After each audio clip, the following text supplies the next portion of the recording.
भारतीय स्वतंत्रता सेनानी एवं सुप्रसिद्ध कवियत्री श्रीमती सुभद्रा कुमारी चौहान जी द्वारा रचित जलियांवाला बाग में कविता। स्वतंत्रता संग्राम के इतिहास में जलियांवाला बाग एक ऐसी हृदय विदारक घटना थी जिसमें हजारों निर्दोष भारतीय अंग्रेजी शासन की क्रूरता और हिंसक प्रवृत्ति का शिकार हो गए। इसी वेदना को दर्शाते हुए लेखिका ने प्रथम अंतरे के माध्यम से कहा है, यहाँ कोकिला नहीं काक हैं शोर मचाते, काले काले कीट भ्रमर का भ्रम उपजाते, कलियां भी अधखिली मिली हैं कंटक कुल से, वे पौधे में पुष्प शुष्क हैं अथवा झुलसे। कवित्री कह रही है कि यहाँ कोकिला नहीं, कोयल, कोकिला बोलते हैं कोयल को, कोयल मधुर स्वर में नहीं गा रही है। यहाँ काक अर्थात कौवे, कौवे शोर मचा रहे हैं अर्थात चिल्ला रहे हैं। काले काले कीट भ्रमर का भ्रम उपजाते, उड़ते हुए काले काले कीड़ों से ऐसा प्रतीत हो रहा है कि जैसे भंवरे उड़ रहे हों, भंवरे को उड़ने का भ्रम पैदा हो रहा है। कलियां भी अधखिली मिली हैं कंटक कुल से, वे पुष्प शुष्क हैं अथवा झुलसे। पेड़ पौधे को देखकर ऐसा प्रतीत हो रहा है कि वे मुरझाए हुए पेड़ों से टूटकर कलियां नीचे गिर रही हैं।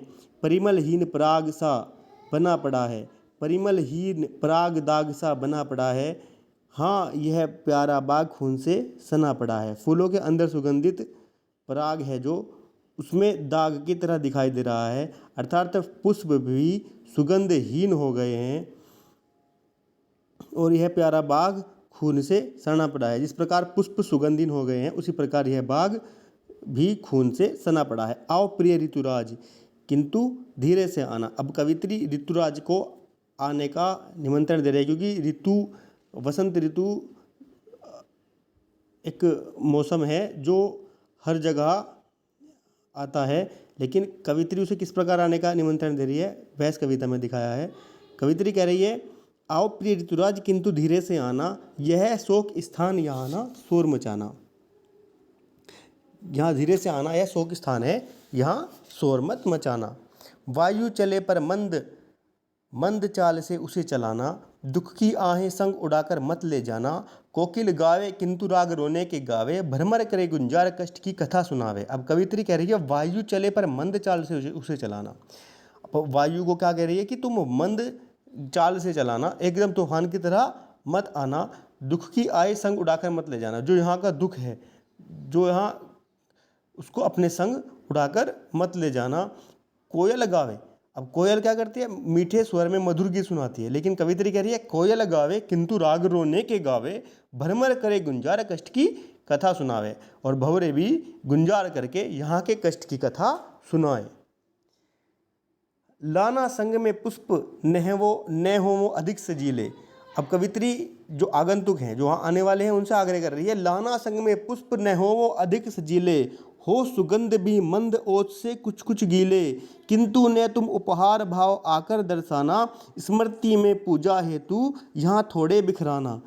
अब कवित्री कह रही है कि तुम अपने साथ पुष्प लाना, लेकिन वो अधिक सजीले ना हो, उनमें सुगंध भी मंद हो, अधिक सुगंधित भी ना हो, और आंसू रूपी ओस के कारण नम हो। किंतु न तुम उपहार भाव से आकर दर्शाना, स्मृति में पूजा हेतु यहाँ थोड़े बिखराना। उन पुष्पों को तुम आकर शहीदों की स्मृति में अर्पण करना। कोमल बालक मरे यहाँ गोली खा खाकर, कलियां उनके लिए गिराना थोड़ी लाकर। आशाओं से भरे हृदय भी छिन्न हुए हैं, अपने प्रिय परिवार देश से भिन्न हुए हैं।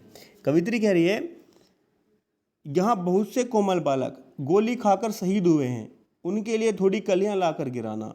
यहाँ आशाओं से भरे हृदय भी छिन्न होता है दुखी होना, छिन्न हुए हैं, क्योंकि वे अपने प्रिय परिवार, कुटुंब व देश से बिछड़ गए हैं। अब अंतिम मंत्र देखिए, कुछ कलियां अधखिली यहाँ इसलिए चढ़ाना, करके उनकी याद अश्रु की ओस बहाना। अब कवित्री कह रही है कुछ कलियां अधखिली, जो पूर्ण तरह खिली हुई ना हो, वो इसलिए चढ़ाना करके उनकी याद अश्रु की ओस बहाना, अश्रु कहते हैं आंसू को, उनको याद करके अश्रु की ओस बहाना अर्थात हृदय को द्रवित करके करुणामयी आंसुओं को वहाँ न्योछावर करना। तड़प तड़प कर वर्द मरे हैं गोली खाकर, शुष्क पुष्प कुछ वहाँ गिरा देना तुम जाकर।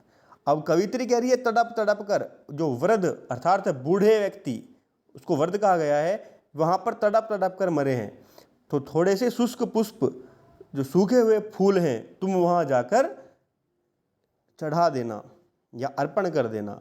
यह सब करना किंतु बहुत धीरे से आना, यह है शोक स्थान यहाँ ना शोर मचाना। अब कवित्री क्या कह रही है कि यह सब करना लेकिन धीरे से आना, जिस प्रकार शोक स्थान में हम शांत रहकर